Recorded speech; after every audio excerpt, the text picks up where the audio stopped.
आज की इस क्लास में हम डिस्कस करेंगे एंटीबायोटिक्स, वो एंटीबायोटिक्स जो कि प्रोटीन सिंथेसिस इनिबिट करती है। तो आज के इस लेक्चर में मैं आपके साथ डिस्कस करूंगा कि जो प्रोटीन सिंथेसिस इनिबिट करती है एंटीबायोटिक, उनका मैकेनिज्म ऑफ एक्शन क्या है, कि वो किस तरह से प्रोटीन सिंथेसिस को इनिबिट करती है। सो देखिए, सबसे पहले यहाँ समझने की जरूरत है कि जो बैक्टीरिया है उनका प्रोटीन सिंथेसिस का प्रोसीजर क्या है। बैक्टीरिया प्रोकैरियोट्स होते हैं, तो इनकी प्रोकैरियोट्स की प्रोटीन सिंथेसिस की असेंबली क्या है। तो इसको समझने के लिए हम इसकी जो वेरियस स्ट्रक्चर है वो हम देखते हैं। तो जो बैक्टीरिया जो प्रोकैरियोट्स हैं उनमें क्या क्या यूनिट्स काम में आती है प्रोटीन सिंथेसिस के लिए। एक तो इनका पास में राइबोसोम्स होता है, 70S राइबोसोम। 70S राइबोसोम जो है वो 50S और 30S यूनिट्स में डिवाइड होता है। ओके, 70S राइबोसोम होता है, उसके दो पार्ट हो गए। 70S ribosome is divided into 50S and 30S। Okay, उसके अलावा जो हमारे पास में मशीनरी है, हमारे पास में बैक्टीरिया की जो काम आती है वो है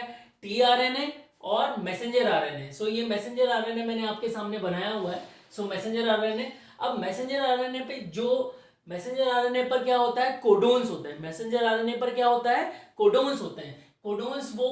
ये कोडोन्स जो होते हैं वो अमीनो एसिड्स को आइडेंटिफाई करते हैं। जो नए अमीनो एसिड्स आने वाले हैं उसके लिए जो टीआरएनए है वहां पर एंटीकोडोन होता है और वो इसके लिए कंप्लीमेंट्री होता है। ठीक है, तो वो टीआरएनए का एंटीकोडोन जो है कंप्लीमेंट्री है, वो इसको आइडेंटिफाई करेगा और ये आपस में बाइंड कर जाएंगे। क्लियर। अब जो हमारे पास में राइबोसोम है उसमें हमारे पास में 3 साइट होती हैं, ई साइट, पी साइट और ए साइट। ई साइट हमारी एग्जिट साइट है, ई साइट हमारी एग्जिट साइट है, पी साइट हमारी पेप्टाइड साइट है और ए साइट एक्सेप्टर साइट है। ए साइट क्या है, एक्सेप्टर साइट। ओके, सो ये तीनों साइट बहुत इंपॉर्टेंट है क्योंकि यहीं पर टीआरएनए आकर बाइंड करेगा। ओके, सो ए साइट को हम एक्सेप्टर साइट बोलते हैं, पी साइट को पेप्टाइड साइट और ई साइट को एग्जिट साइट। ओके, सो अब हम स्टार्ट करते हैं किस तरह से प्रोटीन का सिंथेसिस इनिशिएट होगा। तो सबसे पहला क्या होता है, जब बैक्टीरिया है उसका जब प्रोटीन सिंथेसिस होने वाला है तो उस केस में इनिशियली जो हमारे पास में 3 अमीनो एसिड, सपोज करिए 2 है, नेसेंट अमीनो एसिड की जो पेप्टाइड चेन है वो पी साइड पर फॉर्म हो जाता है उसका। सो पी साइड पे देखिए ये एम फॉर मिथियोनिन है, एल फॉर ल्यूसीन है और टी फॉर ट्रिप्टोफान है। सो सपोज करिए ये नेसेंट जो पेप्टाइड चेन है अमीनो एसिड्स की वो पी साइड पर बाइंड हो चुकी है with the tRNA. This is the tRNA. अब यहां पर C3 और C4 मैंने शो किया हुआ है, that is C3 means 3 number का कोडोन है और C4 मींस 4 नंबर का कोडोन है। ओके, सो फर्स्ट स्टेप में हमारे पास में नेसेंट पेप्टाइड चेन जो है वो बन चुकी है पी साइड पर। अब नया अमीनो एसिड आने वाला है, नया अमीनो एसिड जो है तो वो टीआरएनए लेकर आ रहा है। टीआरएनए पर सपोज करिए वैलिन जो है एक नया अमीनो एसिड है, वो टीआरएनए के थ्रू आएगा। सो नेक्स्ट स्टेप में क्या होगा, टीआरएनए जो है उसके पास में कॉम्प्लीमेंट्री बेस पेयर्स हैं, वो बेस पेयर्स जो है कोडोन ए जो साइट है वहां पर आकर अटैच कर जाएंगे। सो अब नेक्स्ट स्टेप में क्या हो रहा है, जो ये टीआरएनए है वो ए साइट पर आकर बाइंड कर गया क्योंकि यहाँ पर कोडोन और एंटीकोडोन मैच कर गए और मैच करने से ये नया अमीनो एसिड जो है ए साइट पर आकर अटैच हो गया।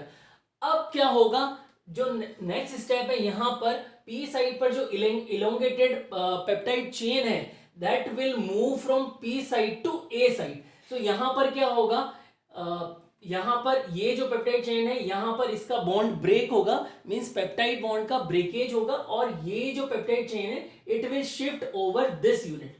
सो देखिए यहाँ पर क्या हो रहा है, पेप्टाइड चेन टूट गई है पी साइड से और पी साइड से हम ए साइड पर मूव कर रहे हैं। तो ये सारे अमीनो एसिड यहाँ पर मूव कर गए और जो नया अमीनो एसिड था वैलिन वो ए साइड पर अटैच था टीआरएनए के साथ में और उसके साथ में फर्दर पेप्टाइड बॉन्ड की फॉर्मेशन हो गया। तो यहाँ पर स्टेप हो गया कि ट्रांसपेप्टिडेशन हो रहा है।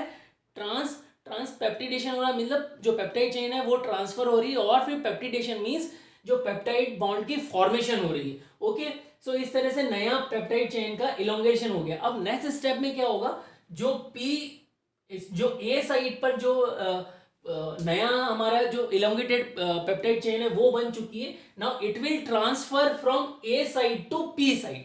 वो किस पर ट्रांसफर होगी, ए साइड से वापस पी साइड पर ट्रांसफर होगी और साइमल्टेनियसली उसी टाइम पर जो मैसेंजर आरएनए है, ये हमारा क्या है मैसेंजर आरएनए और this is what ribosome ribosome, ये दोनों मूव करेंगे। ये क्या करेंगे? मूव करेंगे। ओके, साइमल्टेनियसली मूव करेंगे तो क्या होगा? कोडोन शिफ्ट हो जाएंगे। क्या होगा? कोडोन शिफ्ट हो जाएंगे और जो नया कोडोन है वो हमारे पास में ओपन हो जाएगा नए टीआरएनए के लिए। ओके, जो नया टीआरएनए अमीनो एसिड लेके आ रहा है। तो अब हमारे पास में क्या हो गया? पी साइड से ए साइड पर पूरा जो है एलोंगेटेड पेप्टाइड चेन मूव कर गई। अब कोडोन भी हमारा यहाँ पर चेंज हो गया। ए साइड हमारे पास में क्या हो गई? ओपन हो गई, जो कि नया अमीनो एसिड टीआरएनए लेकर आ रहा है उसको एक्सेप्ट करने के लिए ओपन हो गई। और जो पुराना हमारे पास में टीआरएनए था वो पी साइड से ई साइड पर आ गया है। ओके, तो ताकि क्या हो सके, उसको हम एग्जिट कर सके। नेक्स्ट स्टेप में क्या हो गया है? जो ई साइड पर टीआरएनए था वो एग्जिट हो चुका है और पी साइड पर इलोंगेटेड हमारी चेन ऑलरेडी अवेलेबल है। Now A side is free to accept new amino acid through tRNA. Okay, नया टीआरएनए लेने के लिए। तो इस तरह से ये पूरा प्रोसीजर चलता रहेगा और लास्ट में क्या होगा? लास्ट में इसका टर्मिनेशन होगा किससे? जब स्टॉप कोडोन आ जाएगा। तो स्टॉप कोडोन आने के बाद में ये पूरी चेन जो है वो पूरी चेन क्या हो जाएगी? अलग हो जाएगी और नया प्रोटीन सिंथेसिस हो जाएगा। ओके एवरीवन, अब इसी को हम मॉडल के थ्रू समझने की कोशिश करते हैं। देखिए ये हमारे पास में क्या है? मॉडल है। Okay, this is our model. So ये जो स्ट्रक्चर है, this structure is what? Red colour की जो स्ट्रिप है वो हमारे पास में राइबोसोम है।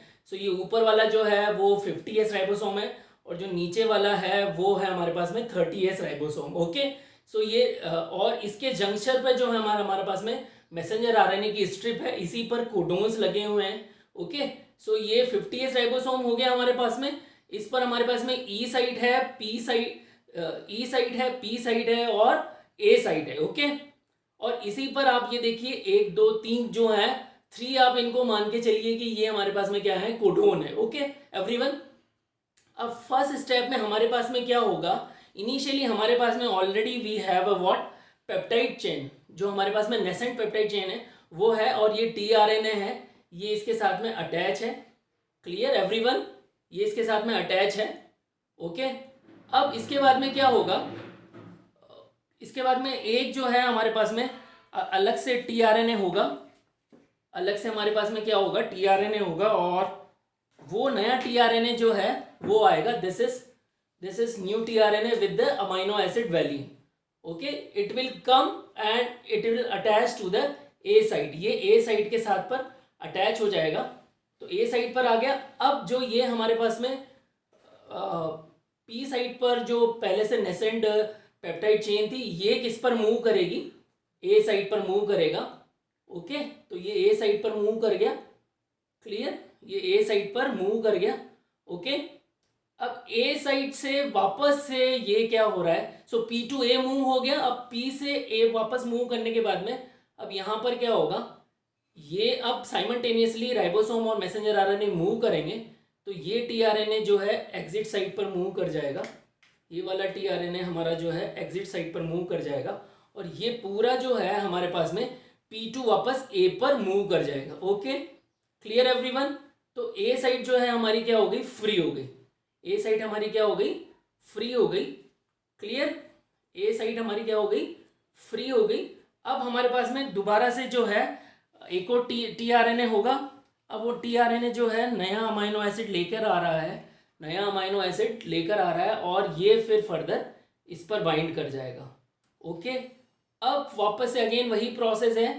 ये सारा जो है पेप्टाइड चेन वो इस पर मूव करेगी। ओके, और उसी टाइम पर ये जो है ई साइड से एग्जिट कर जाएगा।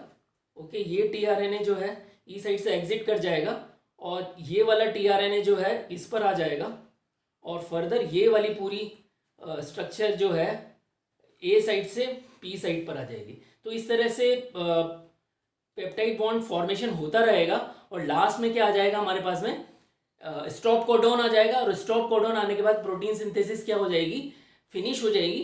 तो ये प्रोटीन जो है हमारा पास में पूरा प्रोटीन मॉलिक्यूल बन के बैक्टीरिया के पास में आ जाएगा और वो बैक्टीरिया उसको यूटिलाइज कर लेगा। सो ये तो पूरा प्रोसीजर हो गया हमारा प्रोटीन सिंथेसिस का। अब यहाँ पर समझने की जरूरत है कि ड्रग्स जो है हमारे पास में वो किस तरह से इनहिबिट करती है प्रोटीन सिंथेसिस की स्टेप्स को। ओके, सो फर्स्ट हमारे पास में टेट्रासाइक्लिन है। टेट्रासाइक्लिन जो है वो हमारी 30S से बाइंड करती है, 30S राइबोसोम से बाइंड करती है। ओके, तो यहां पर 30S राइबोसोम्स के साथ में बाइंड करेगी और टेट्रासाइक्लिन क्या करते हैं, जो नया टीआरएनए के साथ में नया अमीनो एसिड आने वाला है उसको यहां पर अटैच ही नहीं होने देती।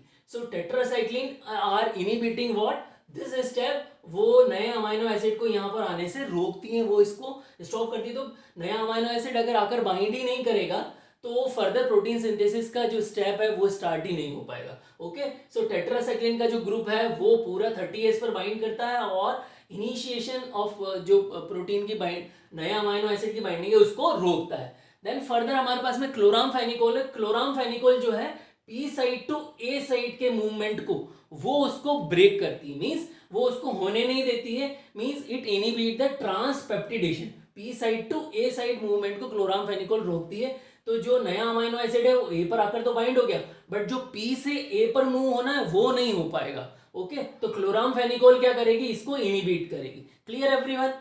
देन फर्दर हमारे पास में दो और ग्रुप है, मैक्रोलाइट्स हैं और हमारे पास में अमाइनोग्लाइकोसाइड्स हैं। अगर हम अमाइनोग्लाइकोसाइड्स को देखते हैं तो अमाइनोग्लाइकोसाइड क्या करते हैं, अमाइनोग्लाइकोसाइड 30S से भी बाइंड होते हैं, 50S से भी बाइंड होते हैं और इनके जंक्शन पे भी बाइंड होते हैं। ओके, तो ये 30S पर भी बाइंड हो रहे हैं, 50S पर भी बाइंड हो रहे हैं और इन दोनों का जो जंक्शन है उस पर भी बाइंड कर रहे हैं। तो ये दो काम करते हैं, दे इनहिबिट द पॉलीसोम फॉर्मेशन, जो पॉलीसोम बन रहा है उसकी फॉर्मेशन को रोकते हैं। दूसरा miss reading of mRNA codon, ये जो मैसेंजर RNA कोडोन है उसकी मिस रीडिंग करवाते हैं। तो इस तरह से प्रोटीन सिंथेसिस का फ्रीज इनिशिएशन कर देंगे और प्रोटीन सिंथेसिस को इनहिबिट कर देंगे। तो मोस्ट ऑफ द अमाइनोग्लाइकोसाइड इसी तरह से वर्क करते हैं। देन फर्दर हमारे पास में जो है मैक्रोलाइट ग्रुप्स की एंटीबायोटिक्स हैं, जैसे कि एरिथ्रोमाइसिन हो गई। तो एरिथ्रोमाइसिन जो है वो क्या कर रही हैं, जो हमारा पेप्टाइड जो पूरा फॉर्म हो चुका था इलोंगेटेड पेप्टाइड, उसका P side to A side का जो लास्ट स्टेप हमारा था उसके मूवमेंट को ये इनहिबिट कर रही है। तो एरिथ्रोमाइसिन है और क्लिंडामाइसिन दोनों हैं, वो ट्रांसलोकेशन को क्या कर रही, हिंडर कर रही, इनहिबिट कर रही from A side to P side. Okay, तो इस तरह से अगर ये वाला स्टेप नहीं हो पाएगा तो फर्दर प्रोटीन, बैक्टीरिया के अंदर प्रोटीन सिंथेसिस नहीं हो पाएगा और बैक्टीरिया का प्रोटीन सिंथेसिस इनहिबिट हो जाएगा।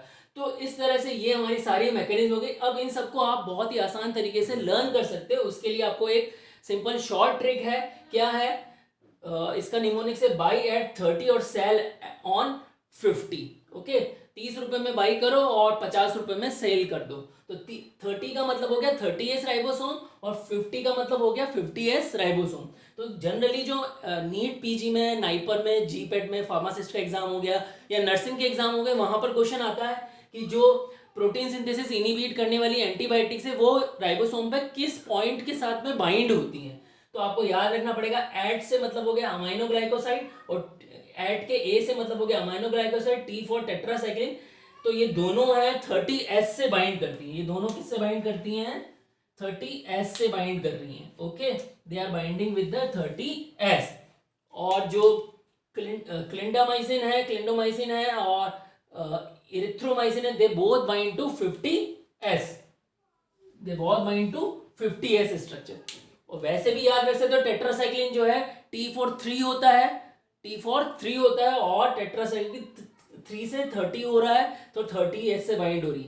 और सेल में यहाँ पर एरिथ्रोमाइसिन ABCD में E जो है 5th नंबर पे आता है, तो वो 50S राइबोसोम से बाइंड कर रहा है। तो ये चीज आप याद रख लेंगे तो आपको मैकेनिज्म इसका याद हो जाएगा। होपफुली आपको इस वीडियो में जो मैंने लाइव डेमो आपको मॉडल के थ्रू दिया है उससे आपको इसका मैकेनिज्म एक्शन समझ में आया होगा। ये बहुत इंपॉर्टेंट है, सभी चैप्टर्स में आएगा। तो जो भी आपको वीडियो में जो जैसा मैंने समझाया है उसका फीडबैक आप हमारे कमेंट बॉक्स में लिखें, वीडियो को लाइक करें, चैनल को सब्सक्राइब करें।